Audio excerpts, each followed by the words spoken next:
Hello everyone, this is Jennifer. In this video, we're going to look into the continuation of the concepts of offer and acceptance.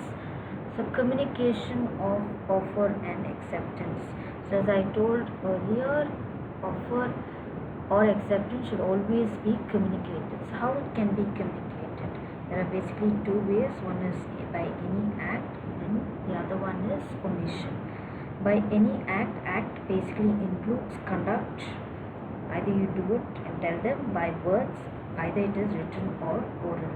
Either you can send it through a letter, telegram, telex, etc., or you can also do it through a telephone.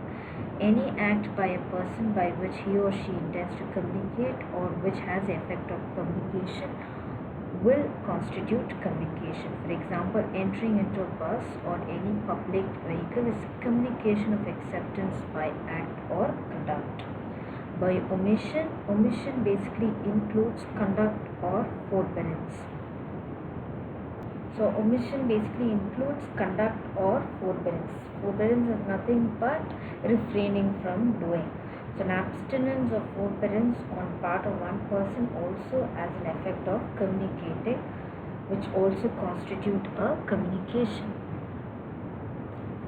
Moving on to the next topic, which is consideration. So what is a consideration? Consideration is a price of a promise, a return or quid pro quo, something of value received by the promisee as inducement of the promise.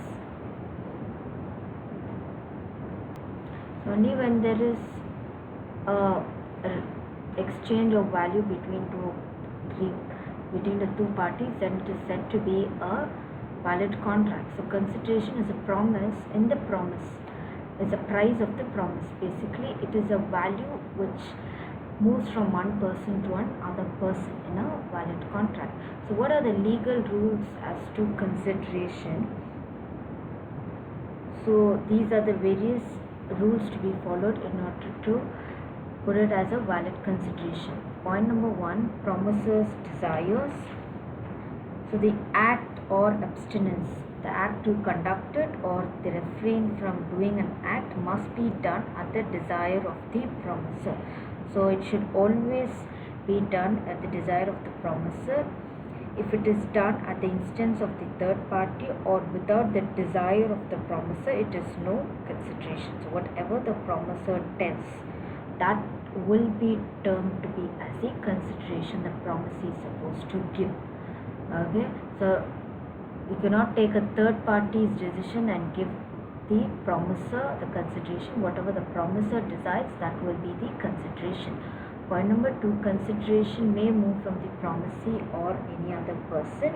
Consideration need not be furnished by the promisee only according to the Indian Contract Act, but in English law it is said that consideration must move from promisee and promisee only. But in Indian Contract Act it did not move. It need not be furnished only from promisees, but it can be furnished from the other person also.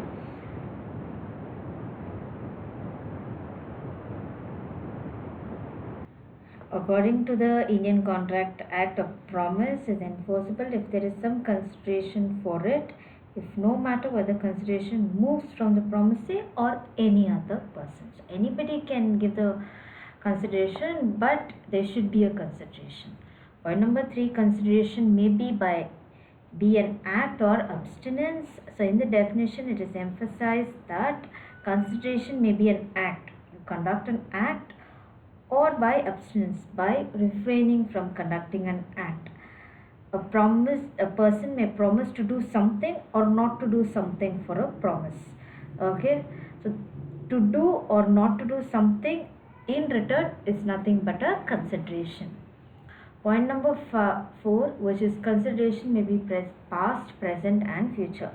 So consideration may be past, or it can be present, or it can be future. For a past consideration represents the value or benefit given to prior to the date of promise. If it is given prior to the date of promise, then it is a past consideration. If it is executed along simultaneously with the promise, then it is a present consideration. If the consideration moves at a future date, or if when the consideration is to move at a future date, it is called future or executory consideration. Point number 5, which is consideration need not be adequate. Consideration need not be adequate nor equivalent to the promise. What is important is that an agreement must be supported by consideration. It is its adequacy or otherwise is to the parties' decisions. So the court can hardly assume the role of settling what to be the appropriate consideration for the promise. Point number 6, which is consideration must be real and not illusionary. Consideration must be real in the value of eyes of law, although it is not adequate, it should be real, whereas consideration should not be uncertain or unrealistic or illusionary. Point number 7, discharge of a pre-existing obligation is no consideration. Consideration must be something more than what the promisee is already bound to do, something by law or by contract. So the performance of a legal obligation is not a consideration.